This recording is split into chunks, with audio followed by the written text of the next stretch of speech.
नमस्कार बंधुरा आरोही किचेने आपनादेर स्वागत जानाई। आज के आमार रेसिपि फ्राइड राइस और पनीर बाटार मसाला। पुरो भिडियोटा आपनारा देखते थाकुन।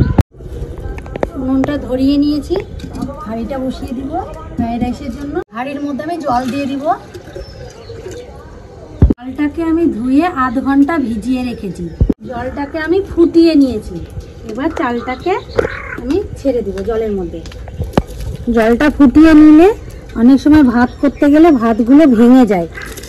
জলটাকে যদি আপনারা ফুটিয়ে নিয়ে এভাবে ভাত করেন তাহলে একটা ভাতও ভাঙবে না। আমি সাদা তেল দিয়ে দিয়েছি যাতে ঝরঝরা থাকে, একটার গায়ে একটা না লেগে যায়। ভাতটা আমার হয়ে গেছে, এবার আমি নামিয়ে নেব। ভাতটাকে খুব নরম করবেন না, একটু ডাট ডাট এই যে শক্ত শক্ত রাখবেন। যদি বেশি নরম হয়ে যায় তাহলে রান্না করার সময় অসুবিধা হবে। আমি সব ঝরিয়ে নিব। এবার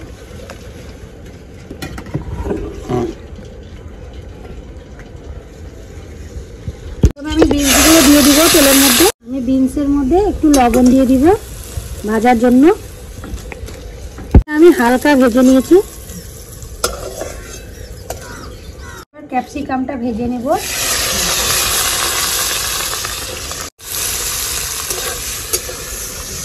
আমার ভাজা হয়ে গেছে হালকা করে, এবার আমি তুলে নেব। এবার আমি গাজরটা ভেজে নেব।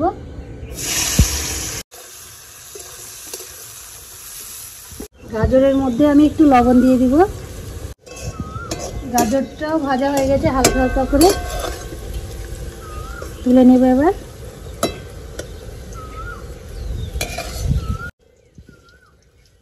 কড়াইটা গরম হয়ে গেছে, আমি একটু সাদা তেল দিয়ে দিব।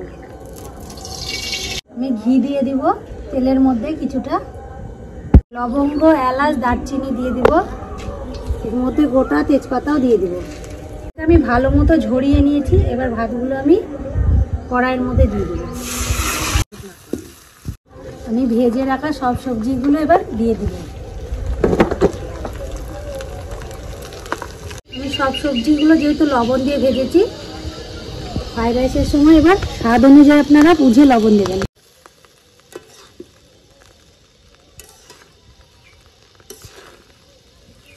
আমি চিনি দেব।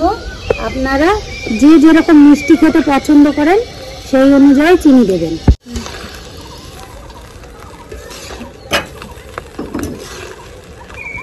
আমি কাজু কিশমিশটাকে ভেজে রেখেছি, দিয়ে দেব। গোলমরিচ, জায়ফল, গোটা গরম মশলা আমি ভেজে গুঁড়ো করে নিয়েছি। এবার আমি একটা ছিটিয়ে দিব ভাতের মধ্যে। ভালো করে নেড়ে মিশিয়ে নিব, দিয়ে নামিয়ে দিব। কড়াইটা ভালো করে গরম করে নিয়েছি। আমি সরষের তেলটা দিয়ে দিব কড়াইয়ে পনির ভাজার জন্য। পনিরটা আমি এরকম করে কেটে নিয়েছি, আপনারা আপনাদের ইচ্ছা মতো কেটে নিতে পারেন।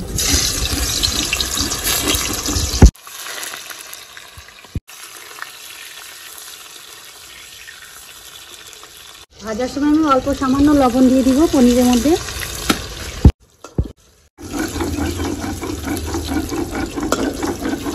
আমি সরষের তেল দিয়ে দিলাম প্রথমে। তেলের মধ্যে একটু বাটার দিয়ে দিব। শুকনো লঙ্কা, গোটা গরম মশলা, তেজপাতা দিয়ে দিব তেলের মধ্যে। 1 চামচ জিরা বাটা,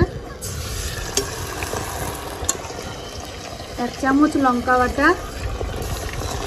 1 চামচ আদা বাটা,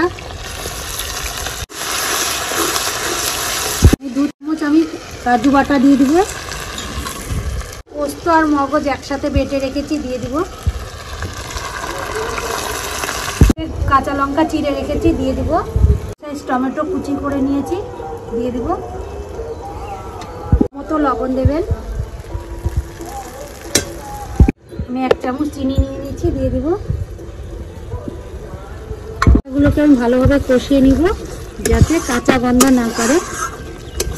আমার মশলা কষানো হয়ে গেছে, এবার আমি অল্প জল দিয়ে দিব। এবার আমি সব পনিরগুলো দিয়ে দিব ঝোলের মধ্যে। 4 চামচ কাশ্মীরি লঙ্কার গুঁড়ো দিয়ে দিব। শেষে বাটার দিয়ে দিব নামানোর আগ দিয়ে। আজকে আমার দিদির মেয়ের জন্মদিন, তাই আমি আজকে এত কিছু রান্না করেছি। আজকে যেহেতু শনিবার, পুরোটাই আমি নিরামিষ করেছি। ভালো ভালো লাগলে একটা লাইক করে দিবেন, আমাকে কমেন্ট করে জানাবেন, সাবস্ক্রাইব করে দেবেন।